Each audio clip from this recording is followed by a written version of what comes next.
ఒక జరిగే ఉత్సవాలు పక్షానికి ఇది ఒక ప్రొసీజర్ ఉంటుంది. వారోత్సవము, మాసోత్సవం, పక్షోత్సవం ఇట్లా లెక్కలు ఉంటాయి. అలా ఇప్పుడు ఈ దేవాలయం పక్షోత్సవం దగ్గర వారోత్సవంలో ఉంది. అంటే ప్రతి అమావాస్యకు జరిగేది మాసోత్సవం. 3 నెలలకు ఒకసారి జరుగుతుంది, 6 నెలలకు ఒకసారి జరుగుతుంది, సంవత్సరానికి ఒకసారి జరుగుతుంది. ఇప్పుడు ఈ దేవాలయం ఎక్కడుందంటే మాసోత్సవం జరుగుతుంది ఇప్పుడు కంటిన్యూ. అంటే ప్రతి నెల అమావాస్యకు ఉత్సవం చేస్తారు. తోరణాలన్నీ ఇప్పి కొత్త తోరణాలు కట్టి అన్నదానం చేసి ఉత్సవం చేస్తారు. అది ఇంకొక నెక్స్ట్ తరం కొంచెం ఇదైతే పౌర్ణమికి చేస్తారు. పౌర్ణమికి ఆ శివుడికి అన్నాభిషేకం చేస్తున్నారు. కానీ అది అవుటింగ్ అంటే అన్ని తోరణాలు మార్చి అలా అంతా చేయట్లేదు, మామూలుగా చేస్తున్నారు. అది ఉత్సవం కిందికి మార్చాలి. అప్పుడు పక్షోత్సవం కిందికి వస్తుంది. అది అయిపోయినాక వారోత్సవం అంటే శుక్రవారం మళ్ళీ తోరణాలు మార్చి వారోత్సవం చేయాలి. అది కూడా దాటితే అప్పుడు తిరుమల రాణిలాగే ప్రవర్తిస్తుంది. అందుకని ఆవిడ ముందర నిలబడాలంటే కూడా తను యాక్సెప్ట్ చేయాలి. రా బాబు, నువ్వు ఈ రోజు రా, వచ్చిన ముందర నిలబడు, ఇవాళ నాకు ఇది కావాలంటే అది మాత్రమే చేయగలుగుతాం. అందుకే ఇక్కడ వచ్చి నిలబడ్డాక ముడుపు కడతారు కదా, అవి ఆ ముడుపు ఇంకా తీయడం అనేది ఉండదు.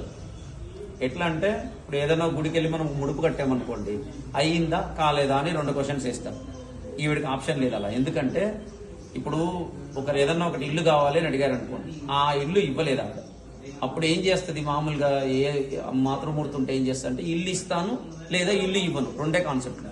ఈవిడ అలా కాదు, రాని నీకు ఇల్లు లేదు కదా, ఇల్లు నీ అంత గొప్ప ఓనర్ని ఇస్తాను, నీ సొంత ఇంట్లో ఉన్నట్టుగా నీ ఇల్లు దొరికేంత వరకు మంచి ఓనర్. అంటే ఒక నెల నువ్వు జీతం ఇవ్వలేకపోయినా, కిరాయి ఇవ్వలేకపోయినా, సర్లే ఈ నెల రాలేదు రేపు ఇద్దు అంటాడు, లేకుంటే నా ఇంట్లో ఇది ఉండిన అంటే నువ్వు సొంత ఇంట్లో ఉండి తృప్తి పడగలిగినంత గొప్ప ఓనర్ని నీకు చూస్ చేస్తా అని 2వది కాకుండా 3వది సెలెక్ట్ చేస్తుంది ఆవిడ. ఇల్లు ఇవ్వడం ఇవ్వకపోవడం అనే 2 కాకుండా 3వది ఇల్లు లేకున్నా నువ్వు సుఖంగా ఉండగలిగింది ఇవ్వగలిగిన తత్వం ఆవిడది. అందుకని ముడుపు ఇంకా ఏమైంది అని అడగరు. కట్టిరా అయిపోయింది, ఈ రోజు పెట్టిరు కదా ముడుపులు, ముగిసిపోయింది అటు పని. ఆవిడ నిలబడ్డప్పుడే దానికి ఎక్కడ పెట్టాలో అది కంప్లీట్ అయిపోయింది. ఇక దీన్ని చెల్లించడం కంప్లీట్ అవి అనేది ఇక్కడ ఉండదు. అందుకని 7 వారాలు పూర్తి చేసేసి నమస్కారం పెట్టేస్తాం, 7 అమావాస్యలు పూర్తి చేసి నమస్కారం పెట్టేస్తారు. ఇంకా నీకు చేయలేదు అని అనడానికి లేదు. ఇంకా ఇక్కడ వరకు వచ్చావంటే ఆవిడ డిసైడ్ అయితేనే వచ్చుంటుంది. అందుకే ఇక్కడ ముడుపు అయిపోయిందా, పని అయిందా, కాలేదా అనే 2వ క్వశ్చన్ వెయ్యరు. అలాంటి మూర్తి ఈవిడ ఇష్టకామేశ్వరి దేవి. అందరూ కూడా ఆవిడకి ఏంటంటే భాగం అనేది ఇస్తే భోగం ఇస్తుంది. ఎందులో నీ డబ్బుంటే ఇవ్వు, లేకపోతే నీ టైం ఇవ్వు, సమయం. ఇంట్లో కూర్చొని 1 గంట సేపు అమ్మ అమ్మ అన్నావు అనుకో, అది కూడా నువ్వు ఇచ్చినట్టే. అందరూ డబ్బు ఉండేటోళ్ళే ఉండరు కదమ్మా, అట్లా అనమాట. ఈ 2 నెలల్లో వెనకాల కూడా గుడి మొదలవుతుంది. సుమారు దసరా వరకు ఫస్ట్ ఫ్లోర్ కంప్లీట్ అవుతుంది. అది ఎవరైనా కూడా దేవాలయాన్ని ఈ నిర్మాణానికి సహకరించే వాళ్ళు, లక్ష్మి కలిగిన వాళ్ళు ఉంటే అది కూడా చేయండి. మీరు పాంప్లెట్స్ అవి ఉంటాయి, రెస్ట్ అకౌంట్ నెంబర్ అవన్నీ ఉంటాయి, ఇది చేయండి. ఇక్కడ క్షేత్రపాలకుడు ఆంజనేయ స్వామి, 6 నెలలు ఉత్తరాయణ పుణ్యకాలం అంతా ఆంజనేయ స్వామి ఉంటారు, దక్షిణాయనం అంతా కాలభైరవ స్వామి ఉంటారు. ఇప్పుడు దక్షిణాయనంలో కాలభైరవ స్వామికి చేస్తారు. ఇక్కడ ఉన్న ఆయన సద్యోజాతమూర్తి శివలింగం. పంచాక్షరి మంత్రం ఉంటుంది కదా, నమశివాయ అన్నది ఒక్కొక్క ముఖం నుంచి ఒక్కొక్క అక్షరం. నామ శివ పైన యకారం, ఈశానమూర్తి పైన ఉన్నది యకారమూర్తి అనమాట. అలా పంచాక్షరి ఉద్భవించినటువంటి మూర్తి. అటువైపు ఉన్న ఆయన శ్రీదేవి భూదేవి సమేత మధునారాయణ స్వామి, మా కులదైవాన్ని వదిలిపెట్టి నువ్వు ఎన్ని దేవాలయాలు పెట్టినా, ఎన్ని పూజలు చేసినా ఉపయోగం ఉండదు. అందుకే కులదైవానికి ముందు పూజ చేయాలి.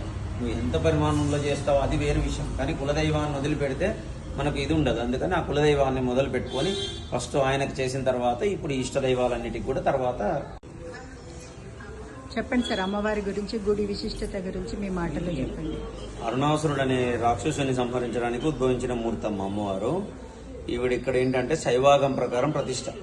మధురై మీనాక్షి అమ్మవారికి ఎట్లా పూజ జరుగుతుందో అక్కడ 5 కాలాల పూజ జరుగుతుంది, ఇక్కడ 3 కాలాల పూజ. ఉదయము, మధ్యాహ్నం, సాయంత్రం, రోజు నిత్యాభిషేకం. 365 రోజులు అమ్మవారికి అభిషేకం చేస్తారు. ఉదయం ప్రతిరోజు కూడా 5 గంటలకు అభిషేకం చేస్తారు. 3 కాలాల నివేదన పెడతారు. ఫస్ట్ కాలము, మధ్యాహ్నము, సాయంత్రం 3 బలిహరణలు చేస్తారు. అదేవిధంగా ఈ ఉత్సవాల్లో ప్రతి నెల కూడా అమావాస్య రోజు అన్నదానం చేసి శతకలిశ అభిషేకం చేస్తారు. ఇక్కడ అమ్మవారి కింద ఉన్న యంత్రం ఏంటంటే శ్రీగిరి యంత్రం, అంటే శ్రీశైలంనే యంత్రంగా పెట్టుంటారు అమ్మవారి కింద. ఈ 10 చేతులు ఉన్నాయి కాబట్టి అమ్మవారు కోపం కాకుండా అస్త్రశస్త్రాలతో ఉంది కాబట్టి శ్రీచక్ర ప్రతిష్ఠ చేశారు కింద అమ్మవారికి ముందర. అమ్మవారి కింద ఉన్న యంత్రం ఏంటంటే శ్రీగిరి యంత్రం అని ఒక విశేషమైన యంత్రం. శ్రీశైలం అనే కొండనే యంత్రంగా చేసి ఉంటుంది. శ్రీశైలం అంటే ఏంటంటే ఆ అష్టపద్మాల మీద, అష్టపద్మ కోణాల మీద ఉంటుంది శ్రీశైలం అనేది. 8 దారులు ఉంటాయి, ఒక్కొక్క వైపు నుంచి శ్రీశైలం వరకు మెట్లు ఉంటాయి అని అది మొత్తం ఒక కొండ, ఒక యంత్రం. అది ఉమామహేశ్వరం, సిద్ధవటం, పుష్పగిరి, ఆ తర్వాత ఈ మన ఇటువైపు త్రిపురాంతకం, ఉమామహేశ్వరం ఇవన్నీ కూడా 8 వైపులు 8 దారులు. ఈ 8 దారుల్లో నుంచి 8 అష్టదిక్పాలకులు నిలబడి మధ్యలో శ్రీశైలాన్ని ఉంచారు. ఆ శ్రీశైలంలో ఉన్నటువంటి ఏదైతే భ్రమరాంబికాదేవి ఉంది కదా, ఆవిడ కంటే ముందు 2 మూర్తులు ఉన్నాయి. మొదటి మూర్తి శ్రీశైలం అడవిలో ఉన్న ఆవిడ, బొట్టు పెడితే మెత్తగా ఉంటుంది అంటారు కదా, ఆవిడ తపోమూర్తి. తపస్సులో ఉంటుంది. అక్కడికి వెళ్ళి నాకు పిల్లలు కావాలి, ఆస్తులు కావాలని అడగకూడదు. తపస్సు చేసుకోవడానికి మంచి ఇది ఆవిడ తపస్సులో ఉంటది ఎప్పుడు. ఆవిడ మొదటి మూర్తి. అరుణాసురుడు అనే రాక్షసుడు 2 కాళ్ళతో గాని 4 కాళ్ళతో గాని మనుషులతో గాని అస్త్రశస్త్రాలతో గాని మరణం లేకుండా అడిగాడు. ఒకవేళ అప్పటికీ డౌట్ వస్తుంది ఆయనకి. అంటే ఏంటి, 2 కాళ్ళు అంటే రామచంద్రమూర్తి లాగా చంపేస్తాను భయం, 4 కాళ్ళు అంటే నరసింహస్వామిలాగా వచ్చి చంపేస్తాను భయం, అమ్మాయి అంటే బాలా త్రిపుర సుందరి లాగా చంపేస్తాను భయం, అన్ని అడిగాడు. ఆఖరికి ఆడికి డౌట్ వచ్చింది, ఎలా అయినా చంపుతాడు అని చెప్పేసి మా అమ్మ తప్ప ఎవరు చంపకూడదండి, ఆ చంపేది కూడా శేషం కూడా ఎవరు ముట్టుకోకూడదండి మా అమ్మ తప్ప అని అడిగాడు ఆయన. అమ్మ ఎప్పటికీ చంపదు కదా, అందుకని అలా అడిగాడు. అందుకనే శివుడు ఏం చేస్తాడంటే అమ్మవారికి శాపం పెట్టేటట్టు చేసి ఆవిడ కిందకు వచ్చి చెంచుల ఇంట్లో పుడుతుంది. 13 ఏళ్ళు ఆ చెంచుల ఇంట్లో పాలు తేనె తీసుకొని పెరుగుతుంది. ఆవిడే ఇప్పుడు శ్రీశైలం అడవిలో చెంచులు పూజ చేస్తారు కదా ఆ అమ్మవారు. ఆ అరుణాసురుడి దగ్గరికి నారద మహర్షి వెళ్ళి చెప్తాడు, అక్కడ మీకు అమ్మవారు ఉంది, వెళ్ళి మీరు పెళ్లి చేసుకోండి అని అరుణాసురుడు చెప్తే అరుణాసురుడు వెళ్ళి అమ్మవారి ముందర నిలబడతాడు. నిలబడ్డప్పుడు అమ్మవారిని అడుగుతాడు పెళ్లి చేసుకోమని. అమ్మవారు అంటారు, ఈ శివలింగమే నాకు భర్త, ఇవన్నీ కూడా నేను ఎవరిని ప్రేమించనని ఆవిడ చెప్తాడు. వాడు అంటాడు, రాక్షస వివాహం చేసుకుంటాను రాత్రికి అని చెప్తాడు. ఆ విధంగా రాక్షస వివాహం చేసుకుంటా అన్నప్పుడు ఆ అమ్మవారు ఏం చేస్తుంది అంటే బాధపడుతుంటది, ఎలా దీని నుంచి. ఎందుకంటే ఆవిడ మాతృమూర్తి అనే ఉంది కానీ తప్ప శక్తి అని మర్చిపోయింది ఆవిడ. అప్పుడు దేవతలందరూ వెళ్ళి అమ్మవారి ముందు నిలబడి అడుగుతున్నారు, అమ్మ వాడిని చంపు అని. ఆవిడ అన్నది, నా దగ్గర ఏముంది చంపడానికి, ఏమీ లేదు అన్నది.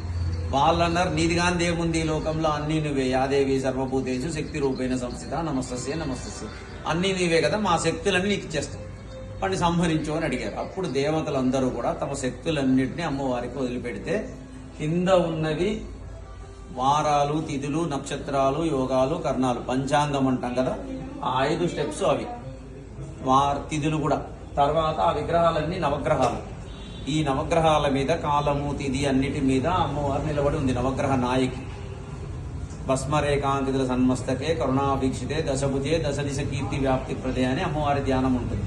10 చేతులు ఉంటాయని, విభూతి పెట్టుకుని ఉంటుందని, కరుణ కలిగిన చూపులు చూస్తుంటుందని, ఒక చేతిలో ఎడం వైపున శివలింగం ఉంటుందని, ఈ మనం ఏం కోరుకుంటే అది ఇస్తుంటుందని అమ్మవారి ధ్యానం అన్నమాట. అలా నిలబడ్డ అమ్మవారి ముందర దేవతలందరూ వేడుకుంటున్నారంట, వాడిని చంపమ్మా చంపమ్మని. అప్పుడు అమ్మవారు దేవతలకు వరం ఇచ్చింది, మనుషులుగా దేవతలకు వరం ఇచ్చింది. అప్పుడు దేవతలందరూ ఈవిడికి పేరు పెట్టారు. ఏంటి అంటే ఇష్ట అంటే చెరుకుగడ. చెరుకంత తీయని, కామించడం అంటే కోరుకోవడం, చెరుకంత తీయని కోరిక తీర్చిన ఈశ్వరుడి భార్య. అందుకని ఇష్టకామేశ్వరి అని దేవతలు అరిచారంట, పూల వర్షం కురిపించారు. ఈవిడ ఆ 2వ మూర్తి. కాలగర్భంలో శ్రీశైలంలో అడవిలో ఉంది, చింత చెట్ల కింద ఉంది అని శ్రీశైల ఖండంలో చెప్తారు.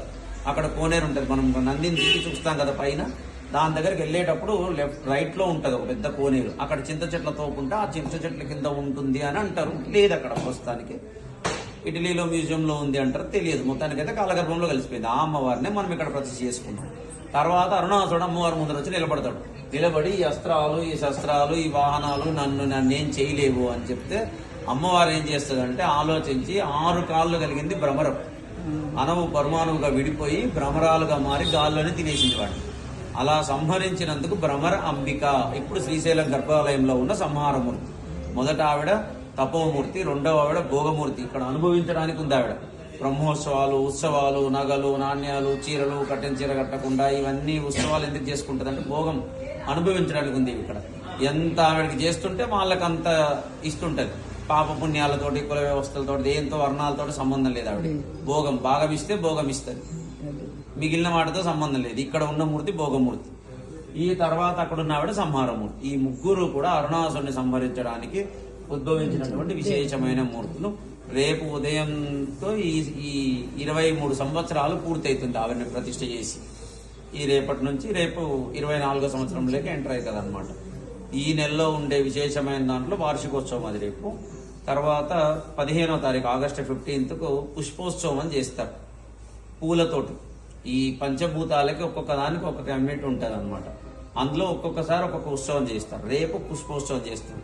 ఏంటంటే లమిత్యాది పంచపూజ అంటారు. పృథ్వీఆత్మ గంధం సమర్పయామి, ఆకాశ పుష్పము అట్లా ఉంటుంది అనమాట ఒక్కొక్క పంచభూతాలకి. అలా పువ్వు కూడా ఒక ఎలిమెంట్ కి సంబంధం.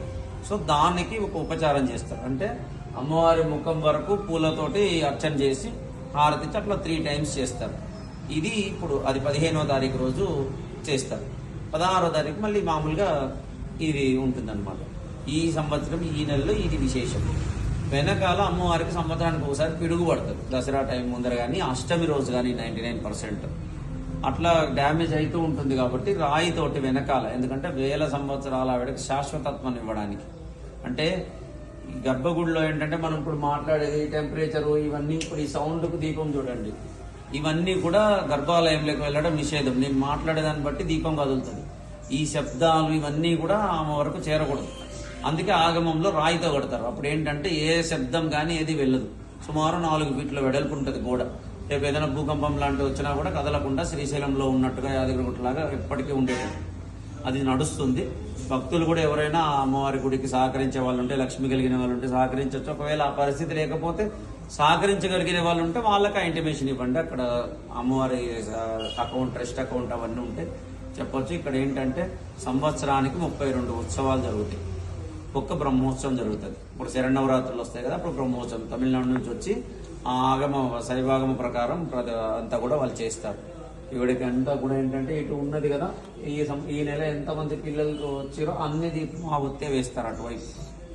అక్కడ ఒక ఉయ్యాలు కనపడుతుంది కదా, ఆ ఒక్కరే వచ్చారు. ఒకటి అయిపోయింది, అందుకని ఒక ఒత్తే సింగిల్ పెడతారు. అలా మొదలు పెడతారనమాట. ఇక్కడ ఈ రోజు నుంచి అట్లా లెక్క పెడతారు. పౌర్ణం వరకు అట్లా చేస్తారు. అది ఎంతమంది ఎత్తుకున్నారు పిల్లలు అనేది అది ఒత్తి చూస్తే మనకు తెలుస్తుంది బయట నుంచి. ఇప్పుడు ప్రస్తుతానికి ఒకరు ఉంది, అక్కడ కట్టింది వెండిది కట్టున్నారు కదా ఉయ్యాల, అట్లా అది అయిపోయింది అనమాట. వాళ్ళ బిడ్డను తీసుకొచ్చి గడప మీద వేసి తీసుకెళ్ళారు. వాళ్ళు ముడుపు కట్టినందుకు ఆమె ముగిసిపోయింది. అట్లా అనమాట. ఇదంతా కూడా శైవాగమం అనే ఒక పద్ధతి ప్రకారం పూజ జరుగుతుంది. ఏంటంటే మనం రోజు స్నానం చేస్తున్నాం, ఆవిడకి చేయించాలి. మనం రోజు 3 పూట్ల తింటున్నాం, ఆవిడకి పెట్టాలి. మనం ఎలా బతుకుతున్నామో ఆవిడని కూడా అలాగే జీవాత్మ పరమాత్మ అనేది ఈ తత్వం అన్నమాట.